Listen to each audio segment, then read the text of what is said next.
राधे राधे। जय जय श्री राधे। श्री हरिवंश राधा वल्लभ लाल की जय हो। सभी संतों हरिभक्तों की जय हो। पूज्य गुरुदेव महाराज की जय हो। श्री हरिवंश महाप्रभु की जय हो। श्री कृष्ण चंद्रजू महाराज की जय हो। वृंदावन धाम की जय हो। श्री भागवत ग्रंथ की जय हो। हमारे डोंगरे जी महाराज की जय हो। जय श्री राधे। श्री हरिवंश बहुत बहुत स्वागत है आपका हमारे चैनल में। हम श्रीमद् भागवत से नवम स्कंद की कथा का श्रवण कर रहे थे और हम राम जी के चरित्र का श्रवण कर रहे थे। उनकी बाल लीलाओं का वर्णन हमने सुना था। तो आइए आज हम आगे का श्रवण करते हैं और देखते हैं क्या क्या राम जी की जीवन में हुआ और कौन कौन सी लीलाएं श्रवण करनी है। तो आज हम सबसे पहले करेंगे यज्ञ रक्षा हेतु विश्वामित्र के साथ जाना। जय श्री हरिवंश। लेकिन आइए उससे पहले श्लोक का श्रवण कर लेते हैं। सच्चिदानंद रूपाय विश्वोत्पत्त्यादि हेतवे तापत्रे विनाशाय श्री कृष्णाय वयं नुमः। जय श्री राधे। श्री हरिवंश। तो आइए आज का प्रसंग श्रवण करते हैं। ज्ञानी पुरुषों को भी भाग्य तो झेलना ही पड़ता है। श्री रामचंद्र जी का वैराग्य दूर हुआ। वे 16 वर्ष के हो गए हैं। अब उस समय विश्वामित्र का यज्ञ संपन्न हो रहा था। उसमें मारीच, सुबाहु आदि राक्षस बाधा डाल रहे थे। विश्वामित्र जी ने सोचा कि रामचंद्र जी ही मेरे यज्ञ की रक्षा कर सकते हैं। अयोध्या जाकर राम लक्ष्मण को ले आऊं, दर्शन से कृतार्थ भी हो जाऊंगा। भागवत में रामचरित्र का आरंभ इसी प्रसंग से किया गया है। विश्वामित्र अयोध्या में आए, सरयू में स्नान किया, फिर महाराज दशरथ की सभा में आए। दशरथ जी ने स्वागत करते हुए नमन किया। मेरे पूर्वजों के पुण्य प्रताप से आप जैसे ऋषि मेरे घर आए हैं, क्या सेवा करूं मैं आपकी। विश्वामित्र ने आशीर्वाद देते हुए कहा कि मेरे यज्ञ में राक्षस विघ्न कर रहे हैं, सो राम और लक्ष्मण मेरे यज्ञ की रक्षा के लिए मेरे साथ भेजिए। विश्वामित्र की ऐसी मांग से राजा घबरा गए। दशरथ जी ने कहा, मुनिवर आपने ठीक नहीं मांगा। ये बालक मुझे अपनी वृद्धावस्था में मिले हैं। मुझे तो संतान की कोई आशा ही नहीं थी, किंतु आप सभी के आशीर्वाद से मुझे 4 संतानें मिली। मुझे ये सब अत्यंत प्रिय हैं, किंतु राम तो सर्वाधिक प्रिय हैं। उनके बिना तो मैं रह ही नहीं सकता हूँ। मेरी आंखों से उन्हें दूर ना करें। मैं आपसे क्या कहूँ। राम मुझे प्रतिदिन 2 बार साष्टांग प्रणाम करते हैं, मेरी हर आज्ञा का पालन करते हैं। ऐसा पुत्र ना तो कभी हुआ है ना कभी होगा। छोटे भाइयों से भी उसे अधिक प्रेम है। वह बहुत भोला है, मर्यादा का पूर्णतः पालन करता है। राम की प्रशंसा करते करते राजा का हृदय भर आया। जल के बिना मछली शायद रह सकती है, किंतु राम जी के बिना दशरथ जी नहीं रह सकते। हमारे भगवान राम बहुत प्यारे हैं, बहुत प्यारे। और ऐसा आदर्शवादी बच्चा जिनका हो, वो माता पिता बहुत धन्य हो जाते हैं, बहुत धन्य। जय हो। बोलिए सियावर रामचंद्र की जय, रघुपति रामचंद्र की जय। वे फिर बोले, गुरुजी मैं आपको ठीक ही कहता हूँ। राम के दूर जाने से मेरे प्राण चले जाएंगे। आप चाहें तो मैं अपना सारा राज्य दे दूँ, अपने भी प्राण दे दूँ, किंतु मेरे राम को मुझसे दूर ना करें। राम देत नहीं बनई गुसाई। जय हो। मैं अपने राम के बिना एक क्षण भी जी नहीं सकता। मैं प्राण दे सकता हूँ, राम नहीं। जय हो। ऐसा भाव किसके मन में आएगा। आजकल हमारे मन में तो माया का भाव आता है कि पहले पैसा आ जाए बाद में पूजा करेंगे। लेकिन यहाँ दशरथ जी का भाव देखिए, कैसा भाव है कि मैं अपने राम के बिना एक पल नहीं रह सकता। ये भाव हम अपने मन में ले आए तो हमें राम जरूर मिल जाएंगे। देखिए दशरथ जी को भी राम मिल गए, और ऐसे मिले कि दशरथ जी जहाँ गए राम जी उनके साथ ही रहे, चाहे वो यहाँ रहे चाहे वहाँ रहे। बहुत बहुत कृपा है ठाकुर जी की। ठाकुर जी के बस पीछे पड़ जाओ कि मुझे तो आप ही चाहिए, आप ही चाहिए, तो उन्हें आपके पास आना ही पड़ेगा, रहना ही पड़ेगा। जय हो। देहे प्राण ते प्रिय कुछ नाही, सो मुनि देऊ निमिष एक माही। जगत में दशरथ सा पिता नहीं हुआ है और राम सा पुत्र भी नहीं। राम जब वन में गए तो दशरथ ने अपनी अंतिम सांस तक राम का ही नाम लिया। उन्होंने कौशल्या से बार बार पूछा, मेरे राम कहाँ हैं? कोई मुझे मेरे राम के पास ले चलो, मैं राम के बिना नहीं जी सकता। राम के वनगमन के साथ ही दशरथ जी के प्राण पखेरु उड़ गए। रामायण का एक एक पात्र दिव्य है। भरत जैसा कोई भाई नहीं, सीता जैसी कोई स्त्री नहीं। राम जी की अपेक्षा सीता जी का हृदय अति कोमल था। वाल्मीकि भी सीता के चरित्र का वर्णन करते हुए पिघल गए थे। उन्होंने कहा था कि रामायण में राम जी का नहीं, सीता जी का चरित्र अलौकिक है। राम जी सरल है, किंतु सीता जी की सरलता तो अद्भुत है। जय हो। हमारी किशोरी जो हैं, जैसी हमारी किशोरी जो हैं, एकदम सुकुमारी, बहुत प्यारी, बहुत कोमल, बहुत बहुत बहुत दयालुता की सीमा है। आप कुछ भी कैसे भी करके श्री जी के अगर चरणों में पहुंच गए तो बस फिर तो उद्धार ही है। श्री जी का नाम लीजिए, सीताराम बोलिए, राधे श्याम बोलिए, राधा राधा बोलिए। राधा राधा बोलते हुए उनकी छवि आंखों में रखते हुए बस खो जाइए। जय हो। जय श्री राधे। वाल्मीकि रामायण में एक प्रसंग है। रावण के साथ युद्ध की समाप्ति होने पर हनुमान जी अशोक वन में आए। सभी राक्षसों का तो विनाश हो गया था और श्री राम की विजय हुई थी। सीता जी हनुमान जी को बहुत आशीष दी। काल तेरा सेवक बनेगा, अष्ट सिद्धियां तेरी सेवा करेंगी। हनुमान जी ज्ञानी पुरुषों के आचार्य हैं। हनुमान जी का वर्णन ही कौन कर सकता है। माँ सीता ने अंदर से आशीर्वाद दिया, फिर भी हनुमान जी को तृप्ति नहीं हुई। उन्होंने कहा, आप मुझे आशीष तो बहुत दे रही हैं, फिर भी हृदय में एक इच्छा बाकी रह गई है। सीता जी ने बोला, वत्स, जो चाहे सो मांग लो। हनुमान जी ने कहा, पहले जब मैं लंका आया था तो देखा था कि राक्षस स्त्रियां आपको बहुत सताती थीं, आपको बहुत डराती थीं। अब राक्षसों का तो प्रभु ने विनाश कर दिया, किंतु ये राक्षस स्त्रियां बाकी रह गईं। मैं चाहता हूं कि आपकी आज्ञा और आशीर्वाद से मैं इनका विनाश कर दूं।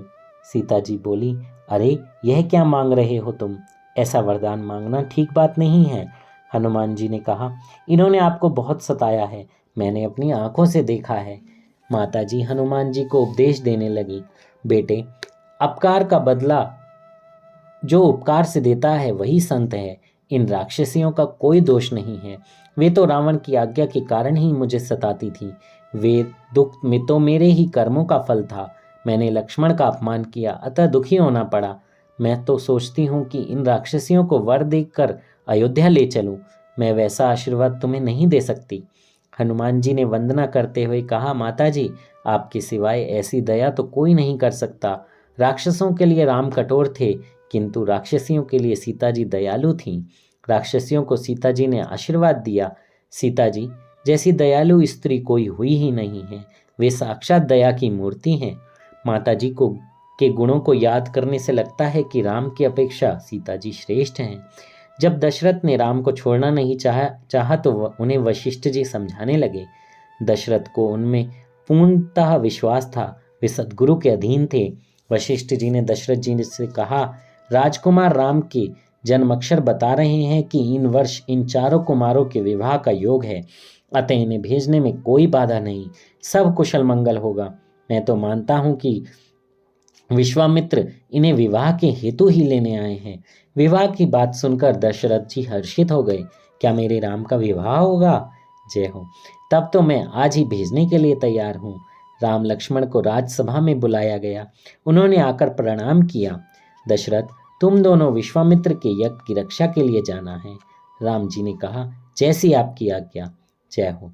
देखिए, यहाँ पर कोई प्रश्न नहीं है, क्यों, कैसे, कब, किस लिए, क्या रीज़न हम होते हैं ना, हम सब ऐसा ही करते हैं। सबसे पहले 100 सवाल करेंगे, फिर उस बात को मानेंगे और तर्क वितर्क भी अलग करेंगे। लेकिन यहाँ देखिए, एक बारी में जैसा बोला ठीक है, जैसी आपकी आज्ञा।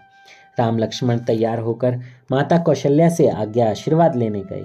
कौशल्या ने भी पिता की आज्ञा का पालन करने को कहा। नारद जी ने कौशल्या को पहले से ही राम लक्ष्मण के विवाह के योग की बात बता दी थी। रामकृष्ण को माखन और शक्कर से बड़ा प्रेम है। जीवन को मधुर बनाना, जीवन में सद्गुण से ही मिठास आती है।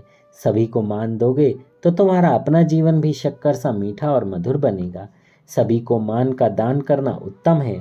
दूसरों को मान देने से और अपने जीवन में संयम बढ़ाने से जीवन मधुर और उत्तम बनता है। जिसके जीवन में मधुरता नहीं है वह भगवान को प्यारा नहीं हो सकता। महादान और द्रव्य दान से भी मानदान अधिक श्रेष्ठ है। मानदान श्रेष्ठ दान है, इसमें एक पैसे तक का व्यय नहीं है। सभी को मान दो। जो कर्कश वाणी नहीं बोलता है, जो किसी का हित नहीं करता है, उसके जीवन में शक्कर सी मिठास होती है। कौशल्या ने विश्वामित्र से कहा, मेरे राम को माखन मिश्री खिलाइएगा, नहीं तो वह दुर्बल हो जाएगा। जिस समय विश्वामित्र के साथ राम लक्ष्मण चल दिए उस समय वे कितने शोभायमान थे। अरुण नयन उर बाहु बिसाला, नील जलज तनु श्याम तमाला, कटिपट पीत कसेवर भाथा, रुचिर चाप सायक दुहु हाथा। जय हो। विश्वामित्र अर्थात सारे विश्व के मित्र। पाणिनि ने यह अर्थ दिया, विश्वामित्र ने आशीर्वाद दिया। विश्व जिसका मित्र है वही विश्वामित्र है। जगत का मित्र है जीव। मनुष्य अर्थात जीव मित्र बनता है तो शब्द ब्रह्म उसके पीछे पीछे आता है और उसके पीछे आता है पर ब्रह्म। तुम जगत मित्र बनोगे तो राम लक्ष्मण भी तुम्हारे पीछे आएंगे। राम ही पर ब्रह्म है और शब्द ब्रह्म है। शब्द ब्रह्म के बिना पर ब्रह्म नहीं होता। विश्वामित्र के पीछे पीछे राम लक्ष्मण चल दिए। मार्ग में ताड़का का उद्धार किया। विश्वामित्र ने राम लक्ष्मण को बला और अति बला की विद्या दी, सो उन्हें भूख प्यास लगती ही नहीं थी। वे सब आश्रम में आए। राम ने विश्वामित्र से कहा, गुरुजी आप अपने यज्ञ का आरंभ करें, मैं उसकी रक्षा करूंगा। जनकपुरी के निकट ऋषि विश्वामित्र का सिद्ध आश्रम है। वहाँ वे तप और यज्ञ करते हैं। विशाल यज्ञ मंडप बनाया गया है। राम लक्ष्मण धनुष बाण से सज्जित होकर यज्ञ की रक्षा में खड़े हैं। द्वारिका में द्वारिकानाथ खड़े हैं। डाकोर में रणछोड़ राय जी खड़े हैं। श्रीनाथ में गोवर्धन नाथ खड़े हैं और पंढरपुर में विठल नाथ जी खड़े हैं। भगवान कहते हैं, जब जीव मेरे दर्शन के हेतु आता है तो मैं खड़े होकर उसका दर्शन करता हूँ। मैं जीव से मिलने के लिए आतुर हूँ। मुझसे प्रेम से मिलने के लिए जो भी आता है उससे मिलने को मैं भी आतुर हूँ। अपने वैष्णवों से भक्तों से मिलने की प्रतीक्षा में मैं खड़ा हूँ।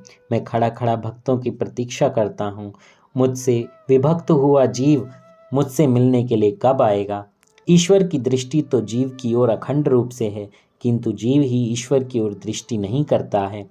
राम तो जीव को अपनाने के लिए तत्पर हैं, किंतु यह अभागा जीव ही उनसे मिलने के लिए आतुर कहाँ है। श्री राम अजानुबाहु हैं।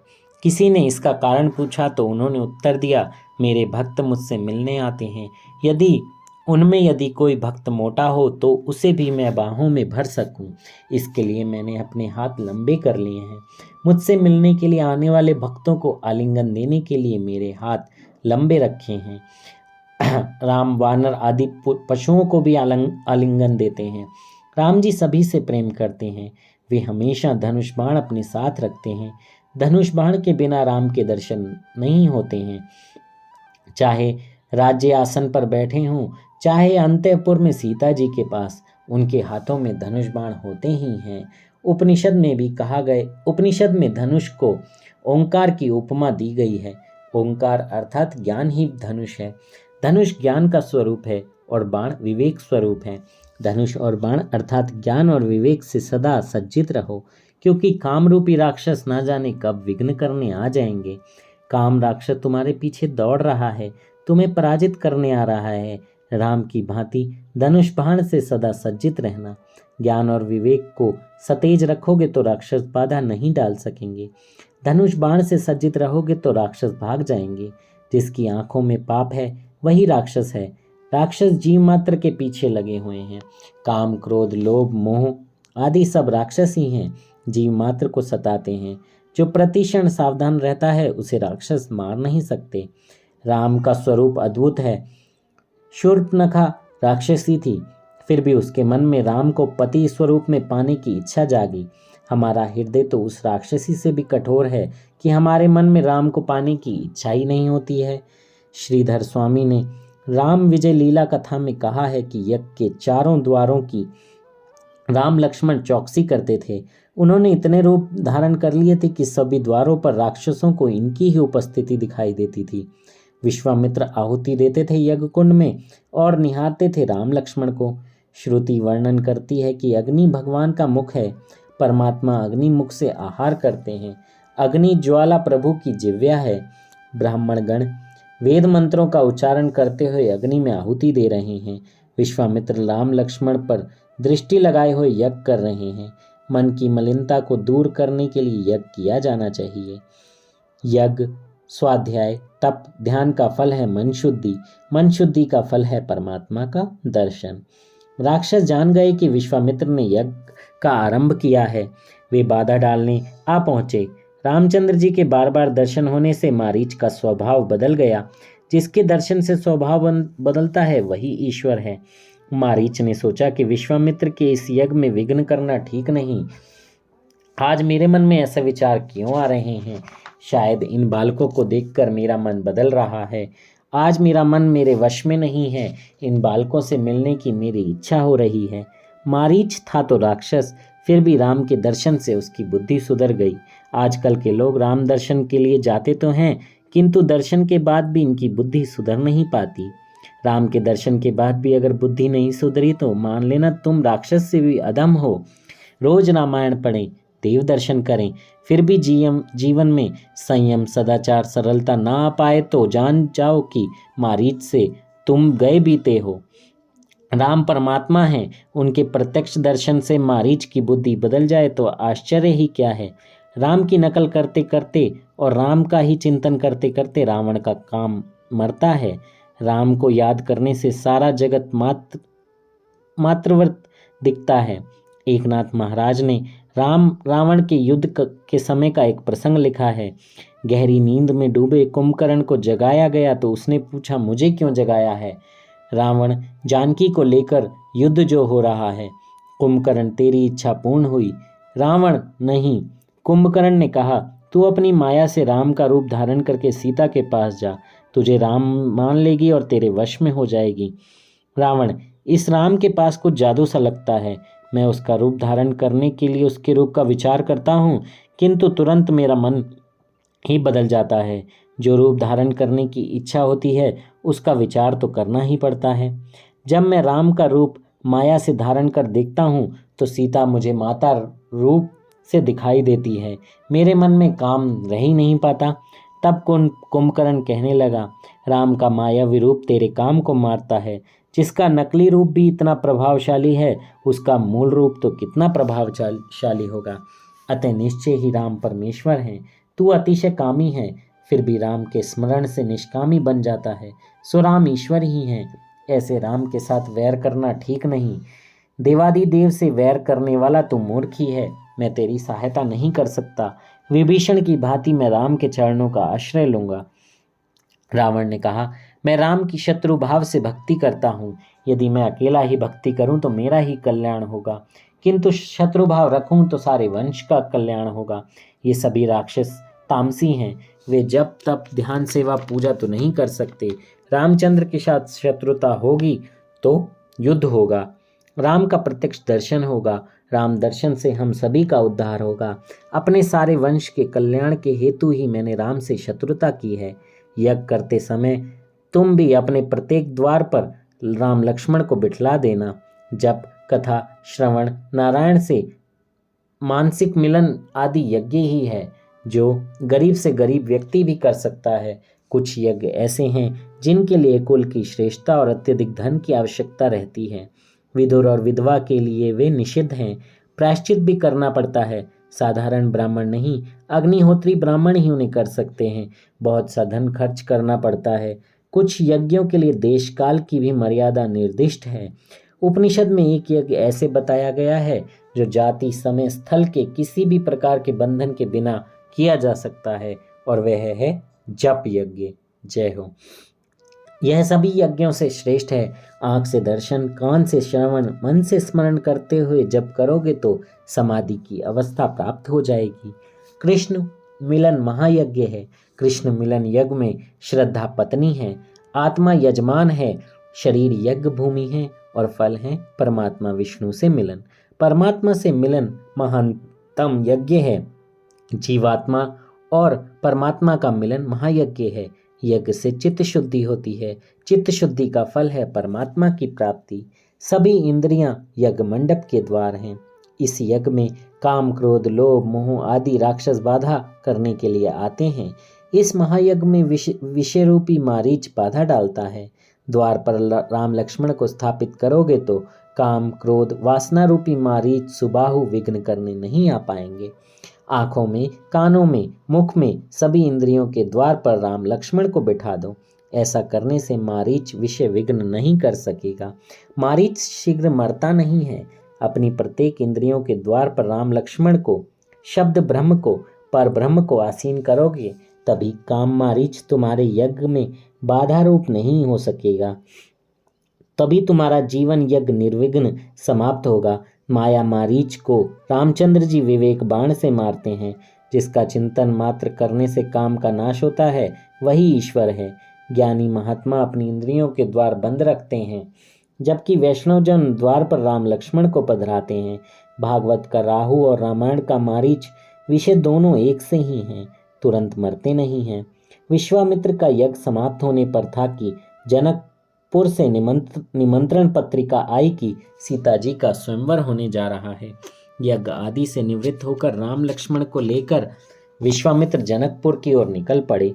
मार्ग में अहिल्या का उद्धार करने का प्रसंग आया। विश्वामित्र ने राम से एक शिला को स्पर्श करने की आज्ञा दी। इस शिला रूप अहिल्या का उद्धार करो। राम सोच में डूब गए, क्योंकि जो साधक है वह तो लकड़ी की स्त्री का भी स्पर्श नहीं करता है। जय हो। एकादश स्कंद के एक श्लोक का यह चरण है। राम ने कहा, मैं इसे प्रणाम करता हूँ। विश्वामित्र जी ने कहा, प्रणाम करने से कुछ भी नहीं होगा। राम, मैं चरण से भी स्पर्श कर दूं तो पाप का भागी होगा। राम पाप से डरते हैं। आजकल लोग पाप से डरते ही नहीं हैं। मन चाहे सो कर लेते हैं। पाप से डरकर चलोगे तभी कल्याण होगा। पाप और ईश्वर से डरोगे तो मन शुद्ध रहेगा। मैं पर स्त्री को वंदन करता हूँ, स्पर्श नहीं। राम पर स्त्री का और सीता पर पुरुष का स्पर्श नहीं करती है। जहाँ तक हो सके पर पुरुष और पर स्त्री का स्पर्श ही नहीं करना चाहिए। ब्रह्मचर्य का यही आदेश है। कवियों ने कल्पना की है कि राम ने अहिल्या का चरण से स्पर्श नहीं किया। बहती हुई हवा ने राम के चरणों की धूली उड़ाई, जो उस शिला पर जा पड़ी। फलतः शिला अहिल्या बन गई। एकनाथ जी ने भी यही कहा है। रामचरण की रज में ऐसी शक्ति थी कि अहिल्या का उद्धार हो गया। अहिल्या अर्थात बुद्धि। मात्र काम सुख का ही विचार करने वाली बुद्धि जड़ पत्थर सी बन जाती है। कोमल बुद्धि ही ईश्वर के पास जा सकती है, जड़ पत्थर सी नहीं। कोमल बुद्धि ही कृष्ण सेवा में द्रवित हो सकती है।